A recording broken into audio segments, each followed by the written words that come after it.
Hello friends, आप सभी का स्वागत है आपके अपने YouTube channel Ramanujan classes of mathematics के अंदर। आज का वीडियो हमारी जो सीरीज़ है रियल एनालिसिस सॉल्यूशन प्रॉब्लम्स, उसका थर्ड वीडियो है। इसमें अगेन हम आज 5 प्रॉब्लम्स करेंगे रियल एनालिसिस की।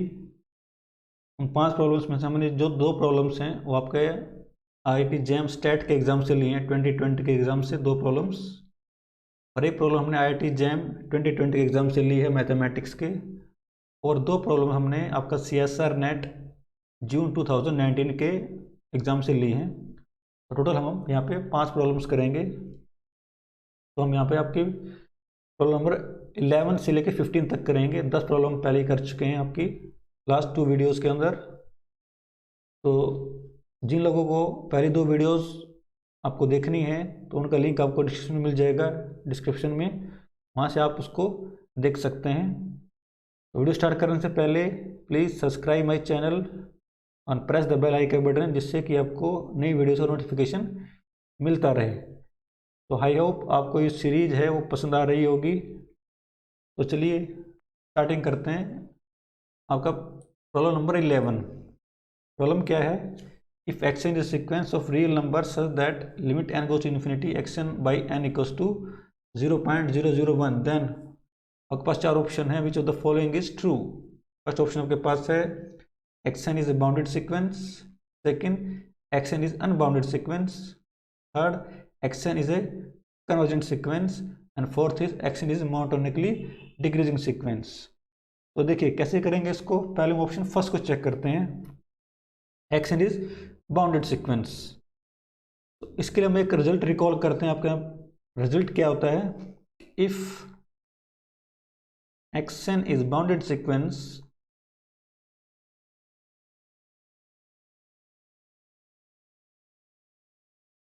and yn is sequence is converges to 0, then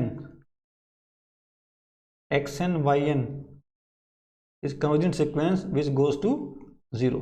ये आपका एक रिजल्ट रहता है एनालिसिस के अंदर। अगर आपके पास कोई सीक्वेंस है जो बाउंडेड है और दूसरी सीक्वेंस है जो भी 0 पे कन्वर्ज कर रही है, then their product also converges to 0। अब आपको यहाँ पे एक प्रॉब्लम आपको सीक्वेंस आपको दे रखी है xn और दूसरी दे रखी है आपको 1/n। Now 1/n goes to 0, but अगर आप मान लेते हैं कि if my x is bounded, if this is bounded, then using this result it says their product will converge to 0। The result says this converges to 0, but is not converging to 0. This limit is not 0 here, so my action cannot be bounded sequence, so this option A must be false statement। So my option A is false. A is an unbounded sequence, so my option B is true। Now option C is automatically false because option C क्या बोल रहा है? आपका sequence है कैसी है?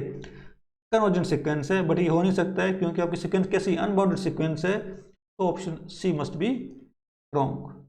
Now we are left with only D option, XN is a monotonically decreasing sequence. अब ये ऑप्शन ट्रू है, आंसर इज नो। व्हाई? आपको लिमिट क्या दे रखी है? Limit n goes to infinity xn upon n equals to 0.001। आपकी जो लिमिट है वो मैटर नहीं कर रही है, लिमिट की वैल्यू क्या है वो मैटर नहीं कर रही है। हम मान लेते हैं आपका जो लिमिट है सपोज अल्फा है, और अल्फा यहाँ पे क्या है? पॉजिटिव है। ये चीज़ ज़्यादा मैटर कर रही है कि अल्फा यहाँ पे पॉजिटिव है। आपकी जो लिमिट है पॉजिटिव है, ये चीज़ ज़्यादा मैटर कर रही है। अभी इसको ड्रॉ करते हैं। आपका 0 है, आपका अल्फा है। अब आपकी जो सिक्वेंस है xn अपॉन n कहाँ कन्वर्ज कर रही है? अल्फा के ऊपर। अल्फा का क्या? पॉजिटिव नंबर है। तो there exist a stage such that alpha plus epsilon, alpha minus epsilon, या आपके सारे के सारी जो एलिमेंट्स हैं सीक्वेंस के xn अपॉन n वो इस इंटरवल के अंदर आ जाएंगे यहाँ पे, और every n greater than equals to m। एक स्टेज के बाद ये सारी की सारी टर्म्स आपकी इसके अंदर आ जाएंगी by definition of convergent of sequence. But ये सारी की सारी आपका इंटरवल कैसा है? पॉजिटिव टर्म को कंटेन कर रहा है। So it implies xn upon n must be positive for every N greater than equals to M. एक स्टेज के बाद आपकी सारी टर्म क्या हो जाएंगी, पॉजिटिव हो जाएंगी, बट एन आपका नेचुरल नंबर है, ये ऑलरेडी पॉजिटिव है। It implies my X N is greater than 0 for every N greater than equals to M. यानी एक स्टेज के बाद आपके सारे एक्शन क्या हो जाएंगे, पॉजिटिव हो जाएंगी। पॉजिटिव होने का मतलब क्या है, आपकी XN is bounded below, it means XN is bounded below by 0, is bounded below by 0। आपको जो एक्शन है बाउंडेड बिलो हो जाएगा। इट इम्प्लाइज अगर आपकी एक्शन मोनोटोनिकली डिक्रीजिंग सीक्वेंस हुई, monotonically decreasing bounded below, it means by monotonic convergence theorem action must be convergent, but action तो convergent है नहीं, so this can not B A true. तो option D है वो भी क्या हो जाएगा, फॉल्स हो जाएगा। कैसे होगा फॉल्स, हमने यहाँ पे डी के लिए ये प्रूफ किया, ये क्योंकि आपकी सीक्वेंस है पॉजिटिव नंबर जा रही है, it implies my XN must be positive after some stage. एक स्टेज के बाद आपका एक्शन पॉजिटिव हो जाएगा, मीन्स आपका एक्शन लोअर बाउंडेड हो जाएगा। और अगर आपकी एक्शन मोनोटोनिक डिक्रीजिंग हुई तो बाय मोनोटोनिक कन्वर्जेंस थ्योरम आपका एक्शन क्या हो जाएगा, एक कन्वर्जेंट सीक्वेंस बन जाएगी, जो कि पॉसिबल नहीं है। So my option D must be false.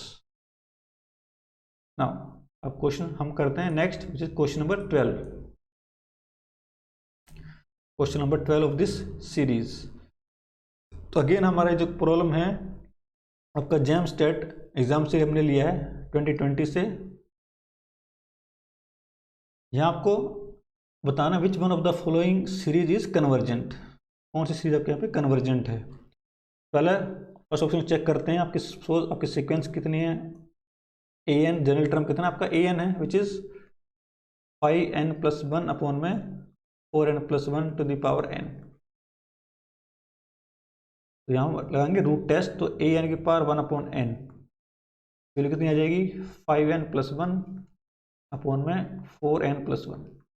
It implies limit n goes to infinity A N की power 1/n equals to 5/4 which is strictly greater than 1। और आपको पता है कि रूट टेस्ट के अंदर आपकी अगर लिमिट 1 से बड़ी आती है तो it implies my sequence is divergent. तो since A N 1/n n goes to infinity, जो लिमिट 1 से क्या आ रही है, बड़ी आ रही है, it implies summation A N is divergent. तो आपकी जो सीरीज है वो क्या है, डाइवर्जेंट आ रही है, बट अब आपसे पूछ रहा है कन्वर्जेंट, तो this option is wrong.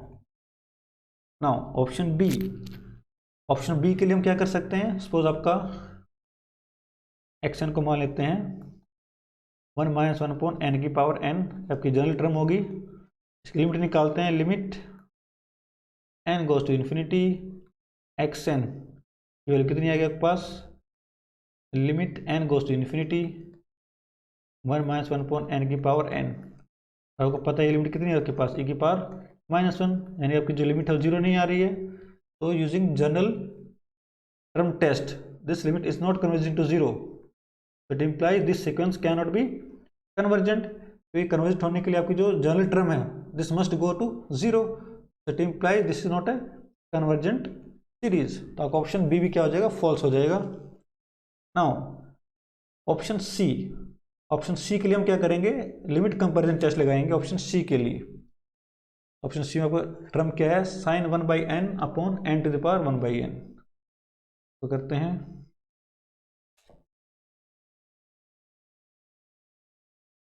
Late xn equals to sin 1/n upon n की पावर 1/n।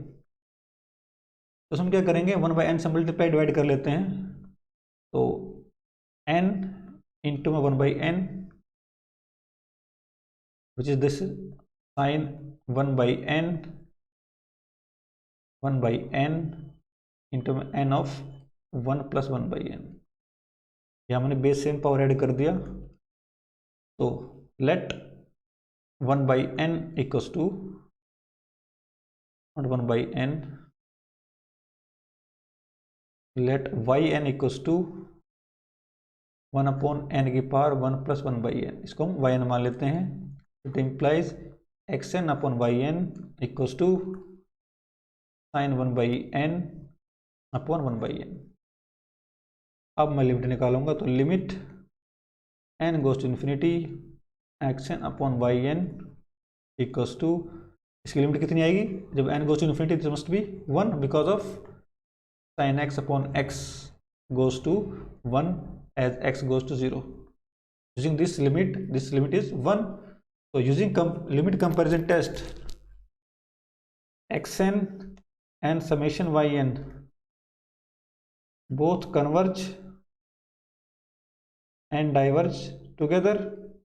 ये आपका लिमिट कंपेरिजन टेस्ट होता है। तो एक्शन को पता करने के लिए मुझे yn के बारे में पता होना चाहिए, बट मेरा yn क्या है आपके पास, yn ये सीरीज है। अभी आपका ये होमवर्क है कि आपको प्रूफ करना है कि आपकी जो सीरीज yn है वो एक्चुअली क्या करेगी, डाइवर्जेंट सीक्वेंस, डाइवर्जेंट सीरीज होगी। Prove that summation 1 upon n की पावर 1 + 1/n इज डाइवर्जेंट। आप इसको इजीली प्रूव कर सकते हैं again by using limit comparison test. तो आप इसको आपको करना है। तो ये आपकी सीरीज क्या आती है, डाइवर्जेंट है। तो अगर yn डाइवर्जेंट है, it implies my action is also divergent. तो आपका ऑप्शन सी में जो सीरीज है वो आपकी क्या है, डाइवर्जेंट सीरीज है। बट मुझसे पूछा है कन्वर्जेंट के बारे में, so my option C must be wrong. अब सी रॉन्ग है तो मेरे पास एक ऑप्शन बचा है, option D, so this must be true. So my option D is true, means this series is convergent. Why this series is convergent, अब इसको proof करते हैं। ऑप्शन डी में why this series is convergent, तो आपका series क्या है,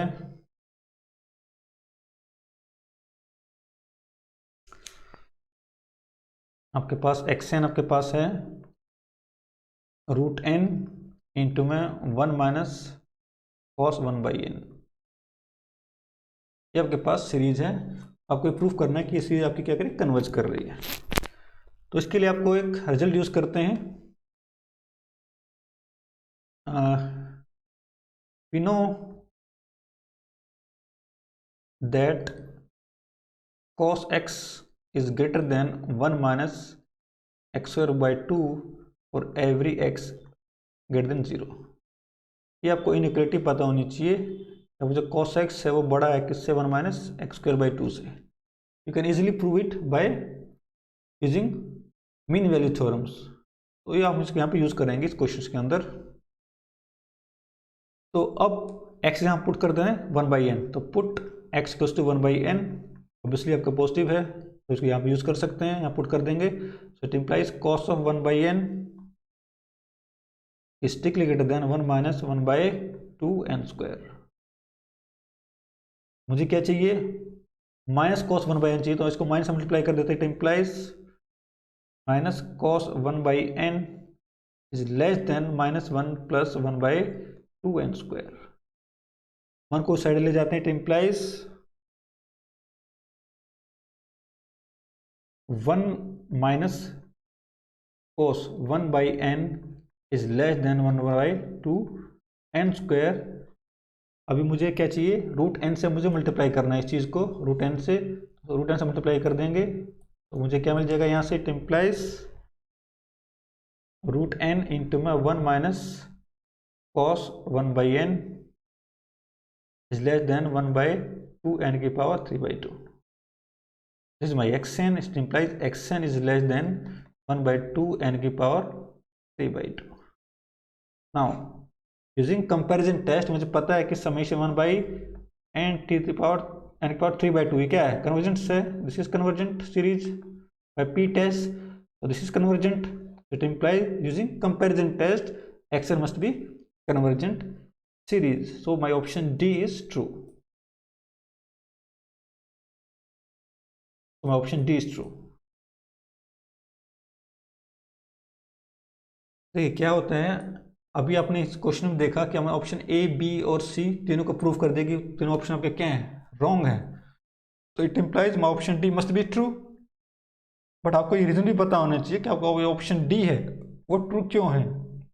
जब इस तरह से आप प्रॉब्लम्स को सॉल्व करते हैं आपको जब हर ऑप्शन का रीजन पता होता है कि वाई दिस इज ट्रू और वाई दिस इज फॉल्स, तभी आप एनालिसिस अच्छी तरह से कर पाते हैं। आपको हर ऑप्शन का रीजन पता होना चाहिए, why this is true, why this is false. तो नेक्स्ट क्वेश्चन करते हैं, क्वेश्चन नंबर 13।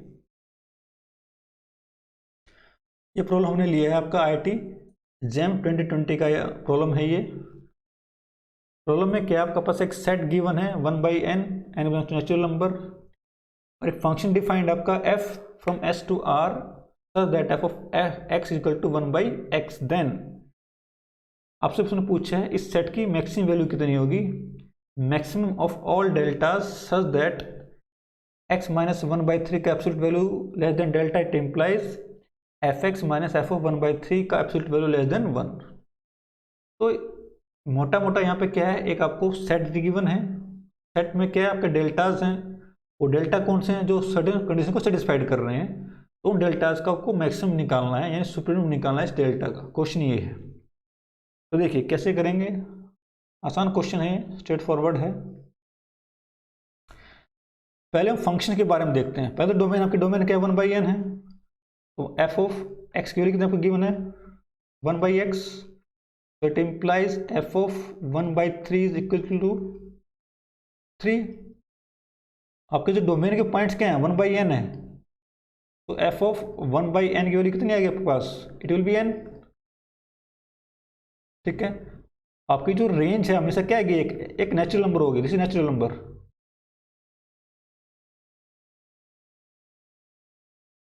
ये डोमेन क्या है, 1/n टाइप की है, इसको हम रेसिप्रोकल कर देंगे बाय डेफिनेशन फंक्शन, तो मुझे क्या मिलेगा, एक नेचुरल नंबर मिलेगा। तो this is always natural number. अब मुझे करना क्या है, मुझे fx माइनस f ऑफ 1/3 का एब्सोल्यूट वैल्यू मुझे 1 से कम चाहिए, और इसी वैल्यू आपकी 3 है, तो it implies f of x minus 3 का absolute value to less than 1, so it implies fx must be less than or greater than, it will be 4 but greater than 2, so implies my fx must be greater than 2 but less than 4, but fx is natural number,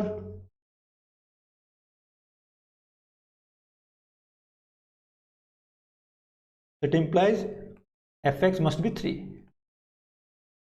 आपका एक ऐसा natural number जो 2 से बड़ा हो but 4 से छोटा हो, only one option, fx must be 3।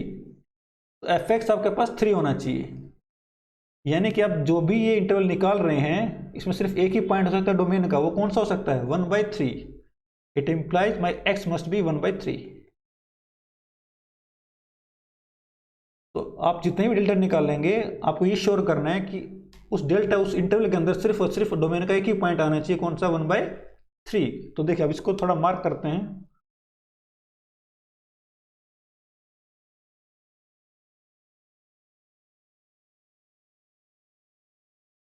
This is my 0, this is my 1, 1/2, 1/3, 1/4 and so on.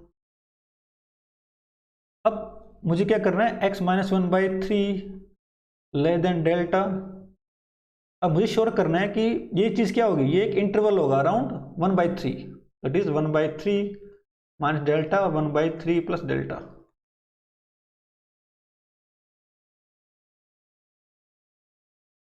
तो मुझे इस तरह का डेल्टा चूज करना है जिसके सच दैट उस इंटरवल के अंदर सिर्फ और सिर्फ डोमेन का एक ही पॉइंट आना चाहिए, 1/3।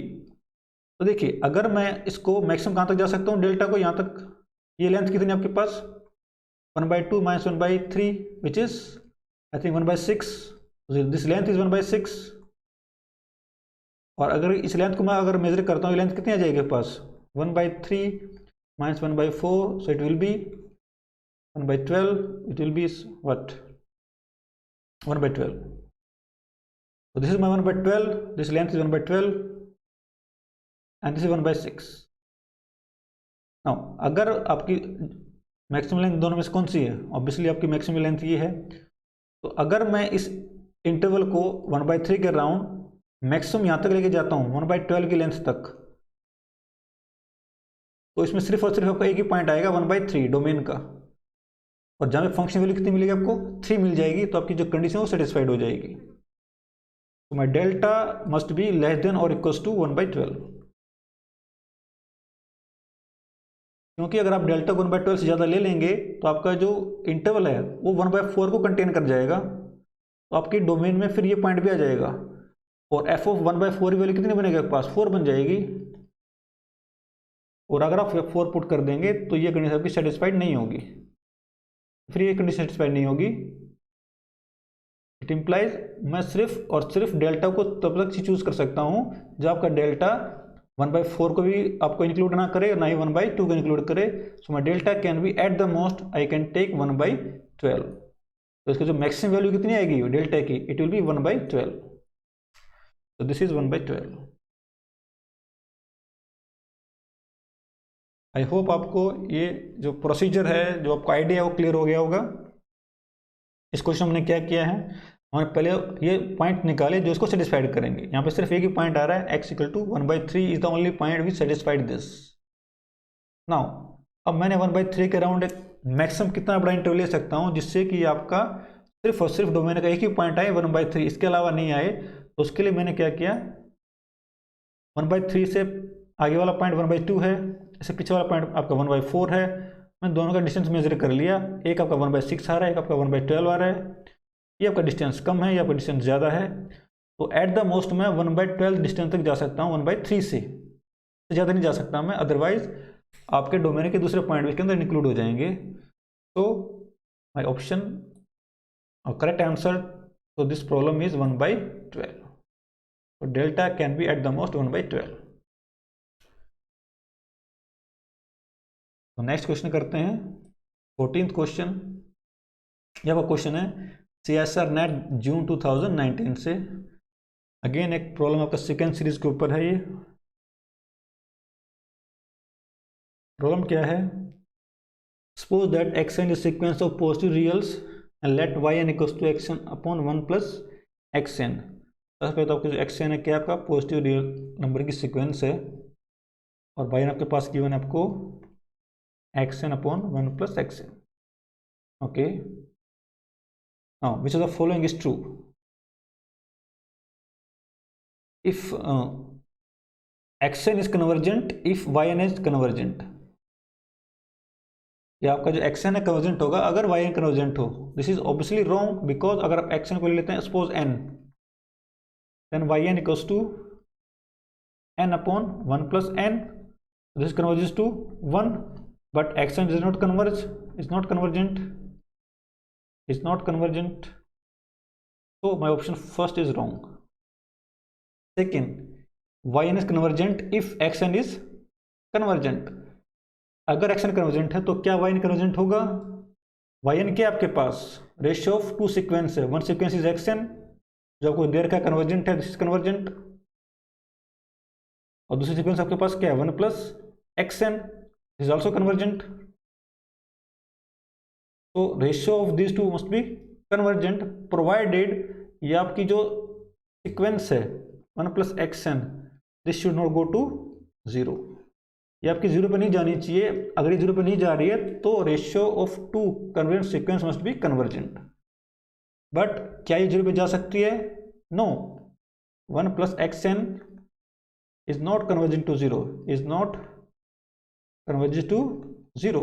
ये 0 पे कन्वर्ज नहीं कर रही है, वाई, बिकॉज अगर ये 0 पे कन्वर्ज करेगी तो implies xn convergence to -1, but this is not possible, why, because xn is a sequence of positive term, so it cannot converge to -1, so it implies 1 + xn is not converging to 0, so this is actually well defined sequence, so we can take their ratios, so this is ratio of 2 convergent sequence such that 1 + xn does not converge to 0, so it implies the ratio must be convergent, so yn is convergent, so my option 2 is true in this case। Now option C, yn is bounded if xn is bounded, obviously this is true, why, because remember xn is positive, so it implies xn upon 1 + xn, this value is actually less than 1, since it is positive, so this ratio is always less than 1, so it implies my sequence yn is always bounded, so this option is true। Option C is true। Option 4, xn is bounded if yn is bounded, this is obviously wrong. Again हम x क्या ले सकते हैं, N ले सकते हैं, then yn will be bounded but x is not bounded, so this option is again wrong. So for this question my option 2 and 3 is correct one, and option first and 4 are false statements. Next problem आपकी जो last problem है इस video की, problem number 15। Again आपकी problem है CSR net जून 2019 exam से हमने ली है। आपके पास एक फंक्शन डिफाइंड है, the function defined in terms of integral 1 to infinity cos x upon x square plus t square dt, then which of the following is true। पहला question आपके पास है f is bounded, second is f is continuous, third is f is not defined everywhere on R, and fourth one is f is not continuous on R। तो कैसे करेंगे इस problem को, तो देखिए कैसे करेंगे। We will check each and every option concept wise। देखिए हम पहले प्रूफ करेंगे आपका जो f है वो क्या बाउंडेड है ऑन रियल लाइन। आपको f की गिवन वैल्यू क्या गिवन है, F x is integral 1 to infinity cos t upon x square plus t square dt, this is my fx। okay, remember in this integral t is the parameter, t is the variable, my x is fixed, this is integral with respect to t, so my x is fixed here। so now cos t upon में x square plus t square absolute value is always less than equals to 1 upon x square plus t square। तो cos की maximum value कितनी हो सकती है आपकी 1 हो सकती है, this value is less than equals to 1 by x square plus t square, so it implies cos t x square plus d square mod dt integral from 1 to infinity is always less than equals to integral dt upon x square plus t square 1 to infinity। But आपकी ये value चीज़ क्या है, इसका integral कितना है आपके पास, this is just 1 by X tan inverse t by X, limit आपकी 1 से infinity, this is nothing but 1 by X tan inverse infinite, t की जगह इनफाइनाइट पुट कर देंगे तो this is tan inverse infinite minus tan inverse 1 by x, sorry, but this is pi by 2, so this is 1 by x, pi by 2 minus tan inverse 1 by x। आपको trigonometric formula पता है कि आपका pi by 2 equal to कितना होता है, tan inverse x plus cot inverse x और every x belongs to real line. आपके पास फॉर्मूला होता है ट्रिग्नोमेट्रिक फंक्शंस के अंदर, using that this is nothing but cot inverse 1 by x।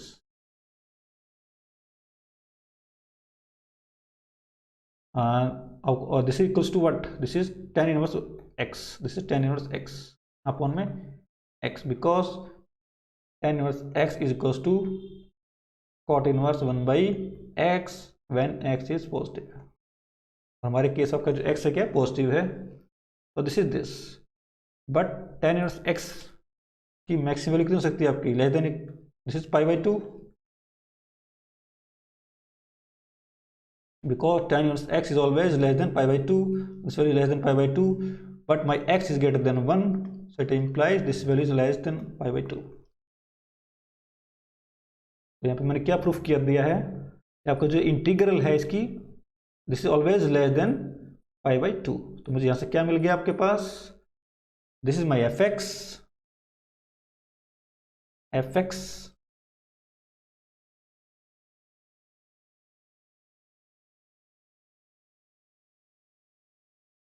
mod which is 1 से infinity cos t upon x square plus t square dt का mod, and this is always less than equals to integral from 1 to infinity cos t upon x square plus t square dt, and this value is always less than equals to pi by 2। मैंने अभी proof कर दिया ये चीज़, means my it implies F X का mod is always less than pi by 2, it implies F x is bounded, F x is bounded.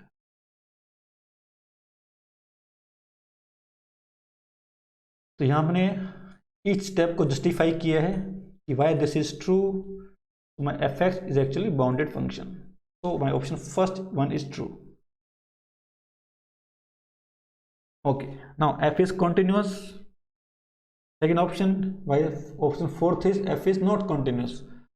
तो दोनों में से कोई एक ऑप्शन ट्रू होगा। नाउ बट उसको ऑप्शन सेकंड और फोर्थ को चेक करने से पहले हम ऑप्शन थर्ड को चेक करते हैं। थर्ड ऑप्शन क्या है? F is not defined everywhere on R. आपका जो एफ है वो डिफाइंड नहीं है on everywhere on R. Is it true और फॉल्स? देखिए यहाँ पे उसने आपको गिवन क्या है, आपको एफ एक्स को इंटीग्रल की टर्म में आपको गिवन है। अब एफ एक्स किसी भी पॉइंट पर डिफाइन कब नहीं होगा? When it goes to infinity. जब किसी पॉइंट पे एफ एक्स वैल्यू कितनी बन जाए? इन्फिनिटी बन जाए, तो उस पॉइंट पे फंक्शन क्या होगा? नॉट डिफाइंड हो जाएगा। ठीक है, मीन्स क्या किसी पॉइंट के ऊपर से इंटीग्रल की वैल्यू आपको इनफाइनाइट हो सकती है? Can this integral be infinite for some point? Answer is no. Why? Because हमने अभी प्रूफ किया है कि आपका जो इंटीग्रल है वो क्या होगा? ऑलवेज लेस देन कितना होगा? पाई बाई 2 होगा। This integral always less than pi by 2, this integral can not B A infinite value. Means किसी भी पॉइंट के ऊपर आपको इंटीग्रल इनफाइनाइट नहीं मिल सकता है। It means for each point we get a finite value. It means at each point the function is defined. ठीक है, तो आपका जो ऑप्शन सी है वो क्या हो जाएगा? रॉन्ग हो जाएगा। f is not defined everywhere on R. This is wrong option. f is defined everywhere on R because at each point we get a finite value of integral. It means I get a finite value of function f. So my option 3 is wrong. Now what about option 2 and 4? f is continuous, f is not continuous. Let us check f is continuous or not. Okay.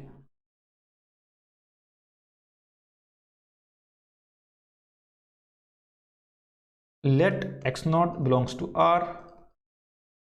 मैंने कोई भी एक point ले लिया और मैं यहाँ पे चेक करूँगा क्या इस पॉइंट के ऊपर फंक्शन कॉन्टिन्यूस है या नहीं। ठीक है, मेरा फंक्शन कितना है? My f x is 1 to infinity cos t dt upon में x square plus t square. Now f x minus f of x naught, absolute value निकाल लेते हैं। This will be equals to, by definition, integral 1 to infinity cos t dt upon में x square plus t square minus integral 1 to infinity cos t dt upon में x not का square plus t square. जबकि definition मैंने F x के और F x not की value को यहाँ पे पुट कर दिया है। अब मैं दोनों इंटीग्रल को एक इंटीग्रल में कंबाइन कर लेता हूँ। So this is equals to mod of integral 1 to infinity, this is cos of t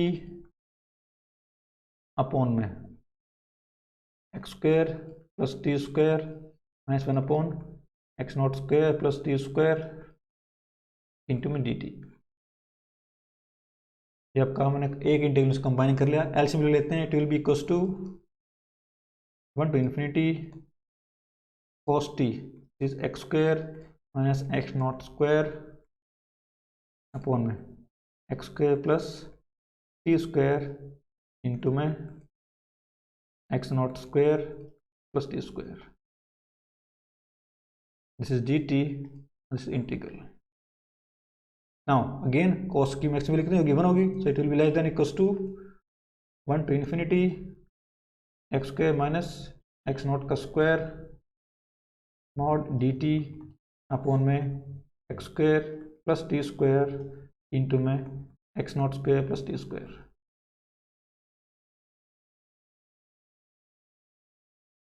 remember my x and x naught are fixed numbers, t is varying, so इस factor को मैं बाहर कर सकता हूँ इस इंटीग्रल से। So it is this is less than equals to x square minus x naught square integral 1 to infinity d t upon में x square plus t square x naught square plus t square. Now this value is always less than, because 1 by x square plus t square or x naught square plus t square is always less than equals to 1 by t की power 4. This is less than equals to 1 upon 1 to infinity dt upon t की power 4 is x square minus x naught का square का mod. But अगर इसको मैं solve करता हूँ तो वैल्यू कितनी आएगी पास, दिस इज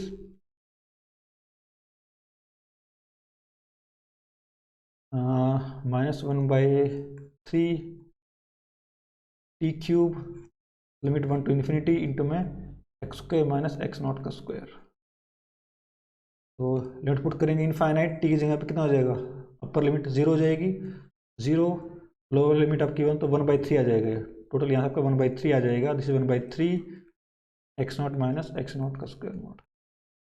तो फाइनली आपको यहाँ से क्या मिला, आपको मिला ये पूरी वैल्यू किससे लेस आपके पास, f x minus f x naught का मॉड से. तो फाइनली मुझे क्या मिल गया यहाँ से, this is this, it implies f of x minus f of x naught का mod is always less than equals to 1/3 x square minus x naught square.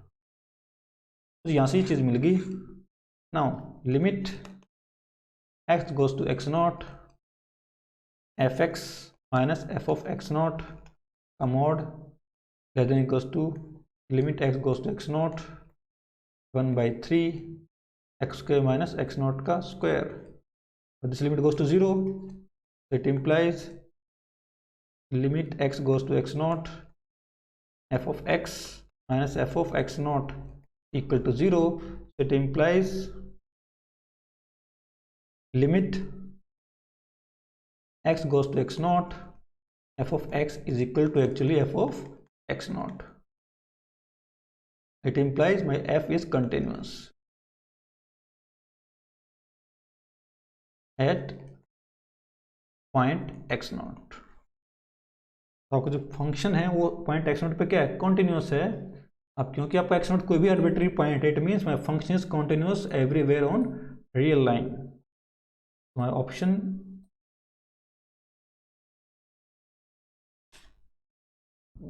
Second is true, so and option 4 is wrong.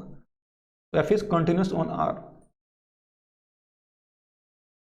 तो ये question में आपको मैंने each step को justify किया है properly पूरे एनालिसिस से.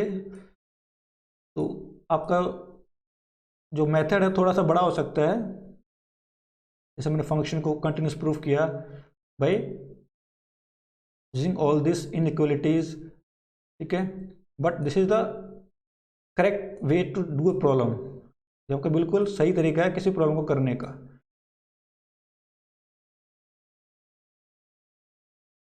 आई होप आपको ये सॉल्यूशन है क्वेश्चन नंबर 15 का ये समझ में आया होगा, आपको पसंद आया होगा. तो अगर आपको कोई कमेंट है, कोई आपको कोई डाउट है या आप कोई सजेशन करना चाहते हैं तो प्लीज़ वीडियोस के जो नीचे आपके कमेंट सेक्शन है वहाँ पे आप कमेंट कर सकते हैं, जिससे कि मुझे आगे जो वीडियोस बना रहा हूँ मैं उसमें आपको हेल्प मिल सके, जिसको मैं आगे इसको उसको यूज़ कर सकूँ. If any kind of suggestion you can please write in the comment sections. तो इस सेक्शन में हमने 5 प्रॉब्लम करी. तो हमारी जो नेक्स्ट वीडियो आएगी उसमें अगेन हम 5 प्रॉब्लम स्टार्ट करेंगे रियल एनालिसिस की. तो इस वीडियो में इतना ही. Thank you very much and have a good day.